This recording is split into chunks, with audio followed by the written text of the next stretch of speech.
My name's Dave Dubeau, founder of MoneyPartnerFormula.com, and this show is built for everyday real estate investors who are actively doing deals and looking to scale using other people's money. So if you're an active real estate investor and you want to get featured on this show to talk about your own real estate and capital raising experiences, then just go to daveinterviewsyou.com. Now let's get rolling with this episode, and remember to subscribe for daily interview content. All right, guys, welcome to Property Profits Podcast. I'm your host, Bryce Kaminsky, filling in for Dave Dubeau. And have you ever wondered how some entrepreneurs turn dead leads into profit? Well, today, returning guest Bob Vieira, you're going to probably have to correct me on that. That was perfect. That was perfect. Oh, yeah, I went for it. From Universal Short Sales LLC, he's here to reveal the secrets behind his success in the fast-growing world of short sale investing. Bob, welcome to the show. Great to have you back. Great to be back. 2 times a charm. Well, I had an interview actually yesterday with a guy, and we really got to talking about the fact that this business, I'm going to use the word blooming. It's blooming in the sense that the number of foreclosures, unfortunately, are increasing as rates continue to stay and as affordability of the things that gas, food, McDonald's, like all the things that people would spend their money on the right, is also pressuring the fact that the interest rate on their mortgages, especially if they're in open variables, going up. It's a recipe for default. Like you can't afford, because people aren't cutting out their lifestyle and they're falling behind on their homes, and the homes are coming up for sale. And he was saying, and maybe you want to chime in on this, where do you see the pre-foreclosure and the short sale market going over the next 5 years? Yeah, so on a national level, just to give you some perspective, every state in the country right now in the US has an increase in pre-foreclosures. Yeah. So compared to pre-pandemic levels, we're still not there yet, but there's a huge increase. So really, to answer your question, man, it's already happening. We're already seeing it happen. There's an uptick, and the cool thing about it is a lot of it's going under the radar because a lot of people aren't focused on it, because when you read the headlines about residential real estate, inventory's tight, there's bidding wars still, prices are high, interest rates are up. Everybody's ignoring the distress space in pre-foreclosures. So you're doubling down in that niche. You're saying I'm not dealing with things that don't need work. Because there's people with perfectly good houses that are going into pre-foreclosure, but there's probably no equity in there. There's a lot of them, and it's actually interesting you brought that up. You're 100% right. One thing we're seeing right now in the short sale space, believe it or not, is people that bought their houses between now and the last 3 years, super recent, they're actually, when they fall behind on their mortgage, they have no equity. Because even though the market's real hot, they're overpaying for their properties, especially like the retail, not the investors, the people who want to live in it with their family. They're getting in these bidding wars, way overpaying for the property. Yeah, And then 50, God forbid, 60, 70K above what it's worth. That's what exactly. Like it's the bricks crazy. and sticks against the marketplace after it settles. It's like that vanity. They paid the vanity to maybe it was really nice, but maybe they just needed to be in that school zone or whatever it was. The inventory was tight and people were subjected to having to buy and pay that or not get into the area that they wanted to when they wanted to do it. So they were overpaying, and the banks were saying, yeah, sure, we'll give you another boost. We'll give you another 50K on top of that. That's fine. You're already approved for 125% of what you should be anyway. So go ahead, buy the house. We'll see you in the renewal season. Yep. And listen, that's fine to do if you're going to be able to stay in the property for 7 years, 10 years or more. You'll probably be okay. And maybe that's the plan of a lot of these people, but unfortunate situations come. Maybe they lose their job, whatever the case is, and they can't sell their property because they have no equity, and that's a short sale. Yeah, they lose grasp on the asset and lose the positioning and can't reclaim the overpaying, because things typically double every 10 years. So if they got into the house 2020 and they were able to hold on until 2030, maybe they paid 300. It's hard to say, it's hard to think that it's going to be worth 600 in 2030, but the reality is the same can be said for the past. When you look at it, you say, look, in my market, we went all the way back with the market numbers to 1977, 78, I think it was. And you could get an average market price here of 42,000. And now it's been 3 or 4 doubles and we're at 400. So it's, Wow. the same house, the average market price 100 times over 30, 40 years, 50 years. That's 5 times, 4 times a doubling. So it's hard to think about.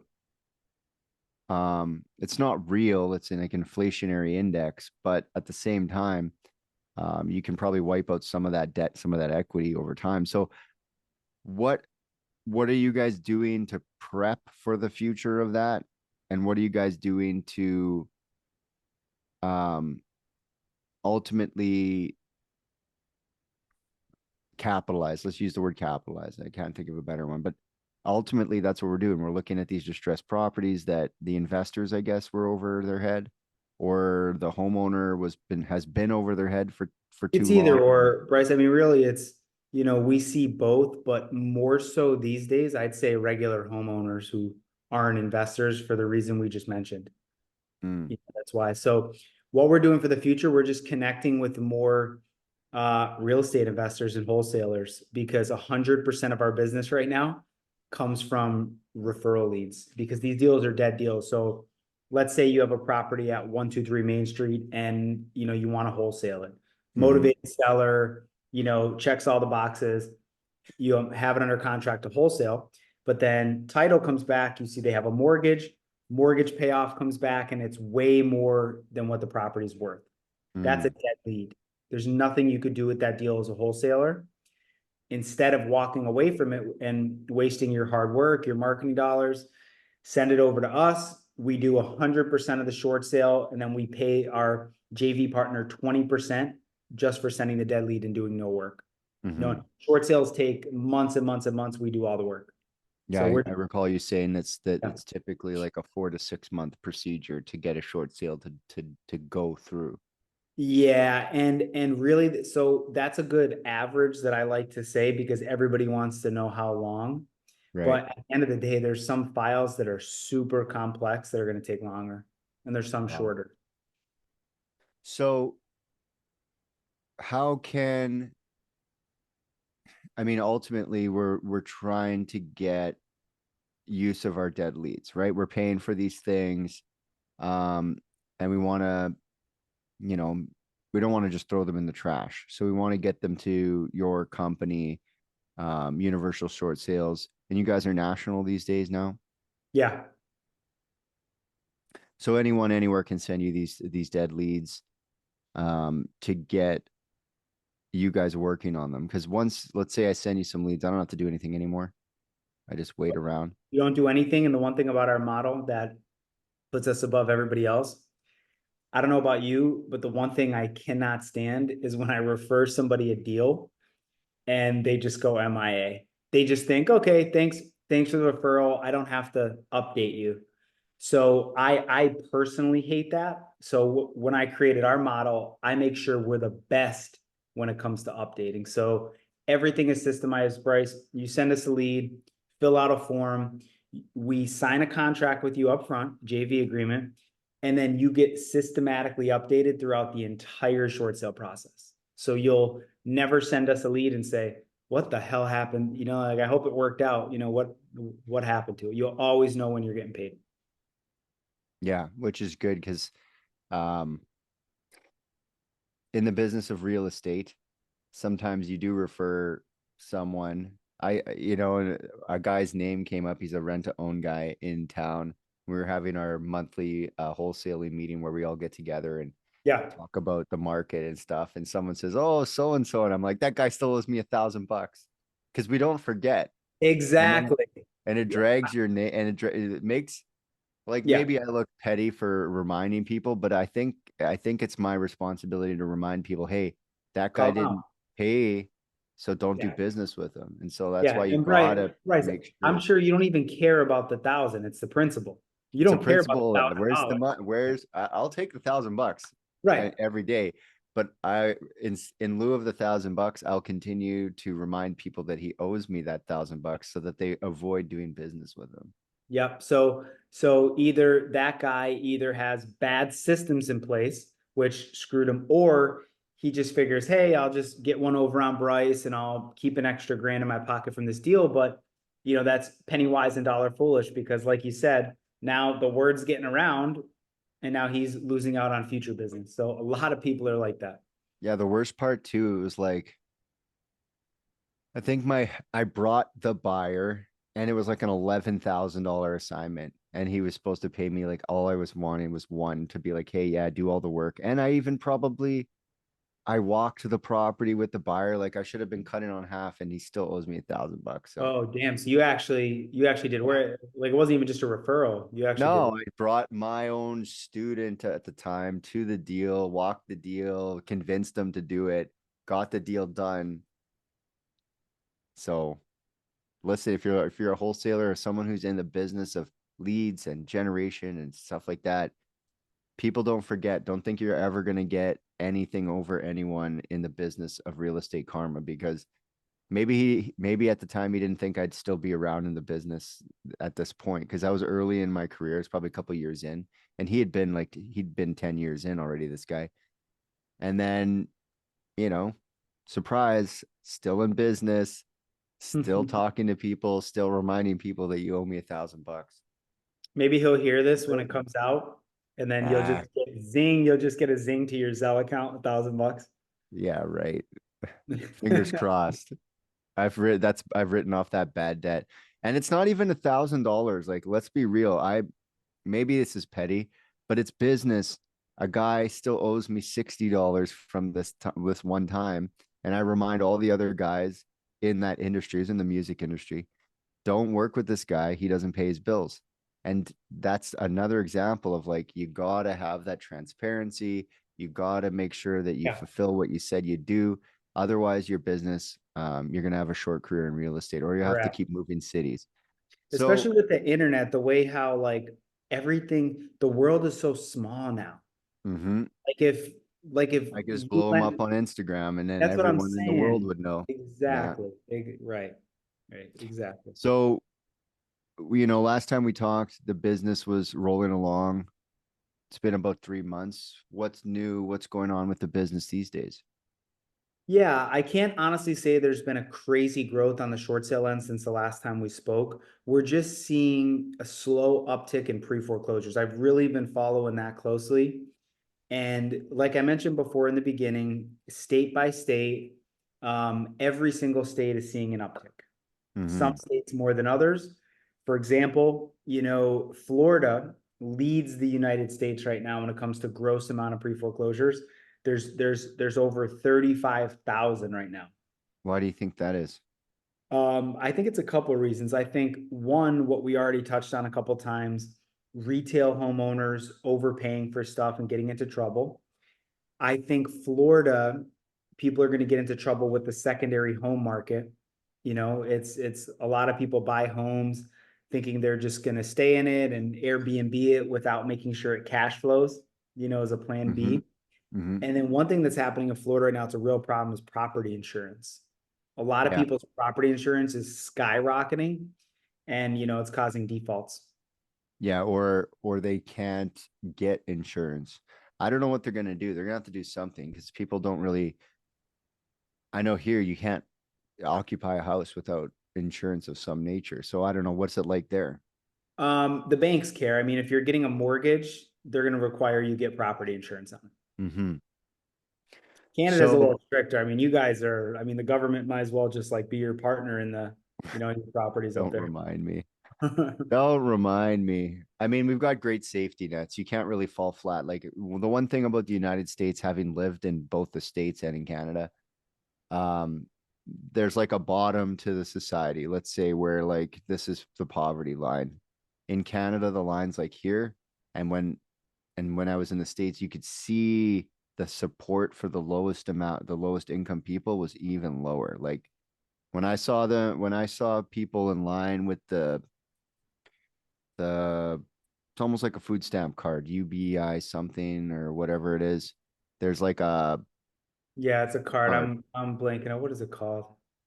something Uh, with a U access at the card. front. Access card. Yeah, Ac- so this lady was in line and she had her she had her card, and they had the whole thing on Walmart, the whole cash register just full.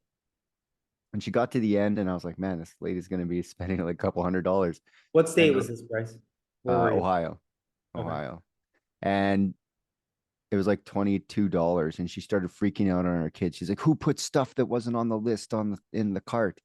And I was like, wow, because in Canada we just give them to the people the money and they go, and it's probably better that you decide what people should be spending their money on. But at the end of the day, I imagine that people take like there's probably a black market of trade of like money and food and stuff. But it was interesting how in Canada there's like a safety net right about here, and in America the safety net's right about here. And it's just different, it's just different. And I think, like you're saying, Canada is pretty much your baby daddy because of the child tax incentives. They're pretty much your business partner and all the taxation and the grants. The government is your best friend up here. If you would like a best friend, that is the government. They're And the if best and friend you didn't depending, ask for. well, depending on who's in power, right? Like if you've got our Democratic Party, which is like the Liberal Party, if they're in power, they're um they're spending a lot of money on like social welfare programs. And then if we Yeah, get our conservative. conservatives, which is like your Republicans, then they're slashing all the extra thing. And it's kind of like The balance. one goes in and puts all the social programs in, and the other one comes in and cuts the budget down, and it kind of goes like that. So I get it. Balances it out, yeah. But as a business person, you want the conservative government in place. You want the Republican government in place. Um, it just there's a lot more taxation that comes with the Democratic Party, and a lot more taxation that comes with the Liberal Party. So yeah, depending on, and in Canada, you're pretty much in business with the government all the time. So Yeah. how is that on a national level? How does your business operate state to state? Because each state has different short sales. I'm sure it's not the same procedure here to there. Privacy rules change from here to there. States being different than provinces for sure. So how do you balance being national and still providing the same kind of service? Yeah, so we systemize everything, and believe it or not, a short sale deal anywhere in the country is the exact same. We could do a short sale deal in Sarasota, Florida, Mm-hmm. and the process is going to look the exact same as if we were in Columbus, Ohio. The Mm, actual process doesn't change. Now, the rules and regulations state to state absolutely do. So we always make sure the contracts we use are airtight. They're very, very protective of the consumer, obviously, number one, but they're protective of us too. So we mm, make sure we have everything in there like, hey, by signing this agreement, you are agreeing that we are not providing a debt negotiation service. We're not pretending to be attorneys. We're not promising you that we're going to save you from foreclosure. It's just we have very safe, protective clauses. And then another big thing that protects us is we don't charge the seller a dime ever. mm. So if somebody, God forbid, was going to take us to court, which hasn't happened It'd because be we like, don't. I paid you money to do this for me. Nope, Yeah, actually. no, it's literally, we're just like on paper, we are literally just processing documents. That's all we're doing. Or we're the buyers and we're purchasing the short sale. That's it. Are you guys moving more in that direction as the year here now? We're in 2024. We're seeing interest rates stayed. Is it giving you more confidence to actually start acquiring again and flipping on a larger scale as you get these distressed, discounted properties that you got to work for? You're going to have to do the work for it. But usually the payout is in relation to the work, I'd hope. What are you seeing out Yeah. there? Yeah, great question. Buying the short sales is a huge part of our business model. So we're a hybrid company. We have two exit strategies. The first one is if we're not the buyers, let's say you were going to be the buyer, Bryce, we would process the short sale from start to finish as a third party, and then we simply just get a fee on the HUD. Mm-hmm.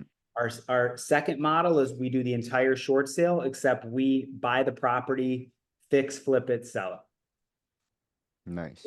Which I would love to do that on every deal. It's just a lot of the deals don't make sense to buy them. So the ones that we don't buy, we just, process them and get a fee. Yeah. So what do you do if you don't buy them? Who's buying them then? So every short sale. So, okay, if a buyer brings us a deal, which happens a lot, like, let's say, Bryce, you brought us a deal, like, hey man, I'm looking at this deal in Ohio. Yeah. It's It's a going to be a mess. short sale. I want to buy it. So then you would Okay. hire my company, we would process it, and then you'd be the buyer. 6 But months down the road. yeah. Or, well, no, I mean, you're signing a contract at first. Like, to open up a short sale, you have to come in with an executed contract. So you'd be the Mm-hmm. buyer from day one. Or the real estate agent puts it on the MLS and, it goes to the highest bidder. So you're fulfilling. So explain to me and to the people at home, Yeah. what exactly is the purpose of short sale? Why does it exist? Yes. What a short sale is when somebody falls behind on their mortgage payment to the bank, they're not paying their mortgage, and they have negative equity. So the mortgage balance that they owe to their lender is greater than what the property is worth in its as-is condition. So just as an example, let's say I own a property and as is, not the ARV, as is, it's 300 grand. That's what I could sell it for, but I owe 400,000 to the bank. I have negative equity. I'm upside down. In that case, the bank is going to let me sell for the 300 that it's worth, and they're going to forgive the difference. I don't have to come to closing and pay them, and it doesn't get recorded as a foreclosure on my record.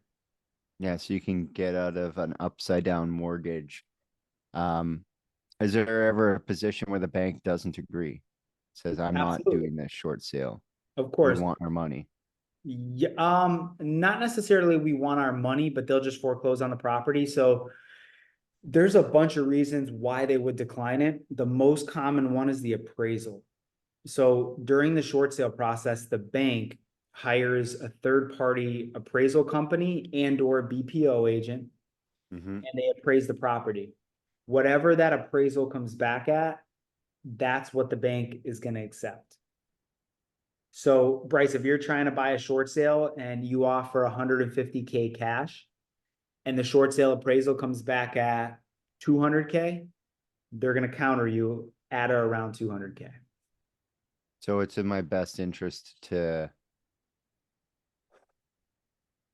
yeah, I guess it's hard to, so then for you, what makes it a deal? Because it sounds like the appraised value. So it has to be distressed to the bank. Like, you want a bad appraisal. You want an unfavorable appraiser, not appraiser, but you want an appropriate appraisal where the numbers make sense. I'm going to sell it for 4. It's a mess. The appraisal comes in at like 110 and we put in like Absolutely. 50 or 60 grand. Absolutely. I wouldn't say a bad appraisal. I would say you want one to match your offer, because remember, to open up a short sale deal, you're coming in with an offer.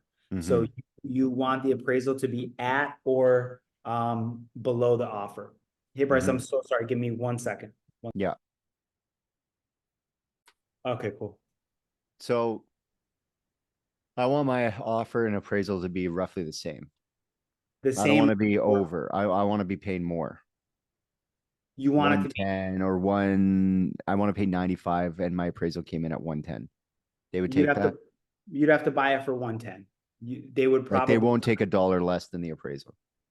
it depends on the type of loan it is. So if the seller has a government-backed loan, Bryce, let's say it's FHA, VA, Fannie Mae, they're very stringent when it comes to that. Yeah, They're they have they rules. want a percentage of that appraisal value. Now, if it's a conventional type loan, they might be a little bit more flexible.